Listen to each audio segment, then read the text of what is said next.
So this video, what are we going to talk about? Is the BMW better than the Alfa Romeo in terms of reliability? So if you guys want to see, I'm in M1 mode right now. I'm going to hit this button again right now. We're going to go into M2. Okay, you can see I'm driving the car. I'm not in limp mode. And the reason I'm shooting this video is because the car is going to go into the shop tomorrow. The car has a check engine light, if you can kind of see it right there. The check engine light's been on for over 3 weeks. There's probably about 14 codes that are in the system. I'm going to show you guys when I pull over. I'll show you guys a screenshot of what's going on with the car. But I want to emphasize that even though this car threw the dreaded check engine light, everything else works in the car, and I've been driving it uninterrupted for over 3 weeks. So I'm going to pull over right now. Just want to show you guys, we've got the exhaust open, everything's working, not down on power, not going into limp mode. Now, owning the Alfa Romeo Quadrifoglio for 4.5 years, whenever there was a check engine light, that meant I was either stuck at home or stuck somewhere on the side of the road, and it was a absolute total disaster. But this car seems to remind me of much older cars back in the 90s when cars would have check engine lights from, you know, a bad fuel cap or an evap system or whatever, and the cars always ran normal. You didn't have to worry about the car going into limp mode, shutting off on the highway, and all this other BS. So I'm going to pull over right now. We'll talk some more about it, and I'm going to also show you a bunch of screenshots because I scanned the car out with Bimmer code, Bimmer link, Pro Tool, OBD link, all these freaking downloads to kind of see if I could clear out the codes. The thing is, I could clear out the dash code temporarily, and then it comes back on after 3 ignition cycles, and then there's a bunch of hard codes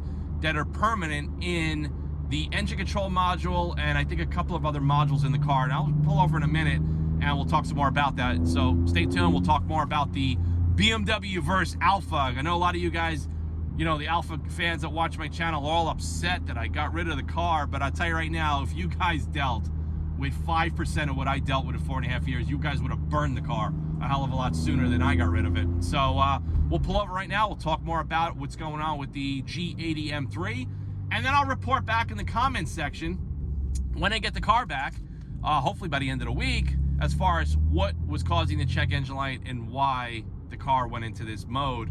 But luckily, I'm very, very surprised that I'm driving along for 3.5 weeks, and thank God I don't have any issues. So we'll pull over right now. We'll talk more about this, and maybe you guys have had this issue that own the G80s that watch the channel. Maybe you didn't, but if you do or have had this issue with these particular codes, when I show you the screenshots, post in the comments below. Let's kind of learn a little bit more about what's going on with these cars and what was the remedy to correct this issue. All right, guys, just pull over. So before we get started discussing the check engine light issue, just want to show you guys something. So this is a little OBD module that you could buy online, Amazon. There's a bunch of people make these different modules. So this is what it is. It's like a little dongle. So you plug this in under the dash to your OBD port, and you're going to connect to your phone. You're going to make sure it's connected. Then you put your phone into airplane mode, and you download, like I said, OBD Link is its own platform. You could do Bimmer Link, you could do Pro Tool, whatever. So you can still use one of these to use various different diagnostic apps. Now, before we go forward, so I plugged this in. The first thing that happened, this check engine light happened as soon as I finished washing my car. Now, if you guys lived my experience that I've had for 4.5 years with the Alfa Romeo, every time I washed the car after it suffered the water issue, it was problematic electronically. So right away I freaked out. I'm like, holy shit, maybe I washed the car too much. Maybe water got into the electrical system. I don't know. So I thought nothing of it. I started driving it around. It's warm out. I was like, you know what? If there was water anywhere, it probably would have evaporated by now just from the heat and the ambient temperature. But that did not happen. So the check engine light, I was scanning it on and off with this and my Autel scanner. And just to show you guys, I'll throw some screen captures here. It pulled up so many different codes: crankcase ventilation, ECU fault, body control fault. All these different faults popped up in the car's electrical system. Now, I'm going through here like saying, what the hell happened? And something that I want to share with you guys, if you guys own a G80, these newer cars, I don't know about the 21s and 22s, but the 23 tries to do an over-the-air software update. Now, my car, every time it's been trying to do an update, I probably have no Wi-Fi connection because I'm in my garage and I have terrible service. and it has a failure to do an over-the-air update. So a couple of things that I want to just tell you is that this happened after I washed the car, and it also happened after the vehicle tried to do over-the-air updates multiple times, and I get a failure message on the iDrive 8 screen.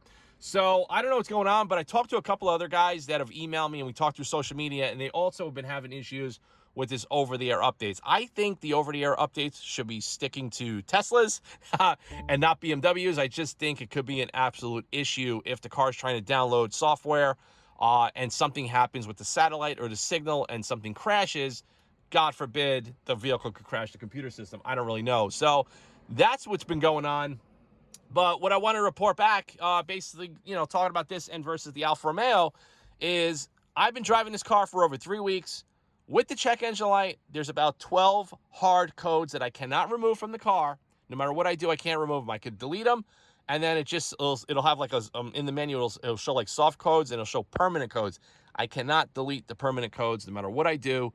So I just left them on the dash. I'm not going to erase them. The car's going into the dealer tomorrow.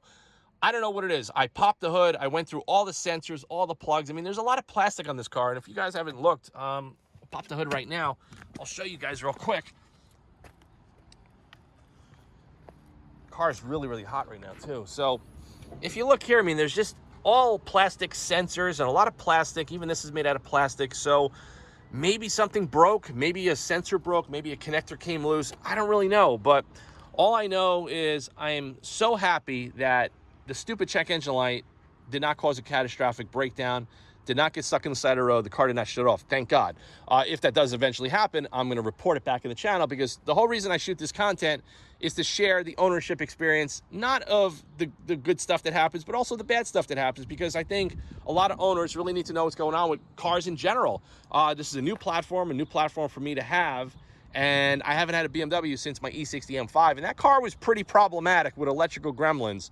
And to be honest with you, that generation car used to have a lot more shit go wrong with it than some of the newer stuff. But all I could say is a lot of these German cars, or any car in general, is going to have issues. I don't care what manufacturer it is, you're just going to have issues with cars today. It's just called the mass production of what we consume today as consumers. So the fact that this electrical system allows all of these faults to be stored and still allows me to enjoy the car is a bonus. So what I want to report back is, yes, the BMW G80 electrical system is far better and easier to live with than the Alfa Romeo's electrical system. I don't know what's going on with Alfa Romeo, but when the quadrifolios have issues, let me tell you something, they are catastrophic issues. It's not like you just have an idiot light showing up on the dash and you can still drive the car.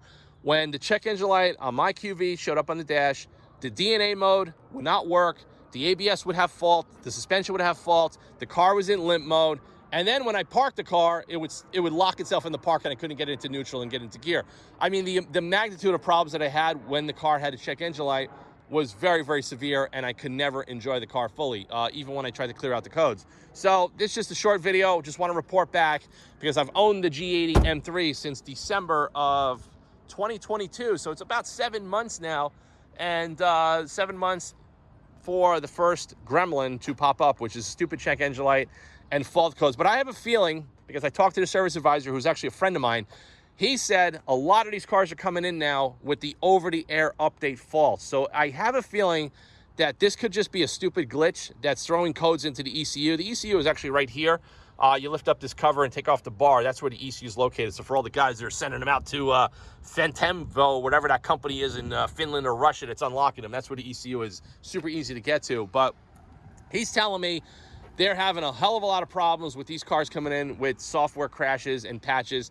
He specifically told me it's happening more on the competition models with the automatic transmission all-wheel drive. I don't know what the difference is between both cars electronically, but he says that it's predominantly an issue on 23 comp models. He says my car will pretty much be one of the first with this issue if it's still coming from over-the-air updates. So just want to report back. I'll post in the comment section below as soon as I get the car back what actually was found wrong and what was the remedy, and I'm just going to get back in and still drive the car and still enjoy it. So thanks for watching this video. Just a little update of the ownership of the G80 BMW M3 and the stupid dreaded check engine light.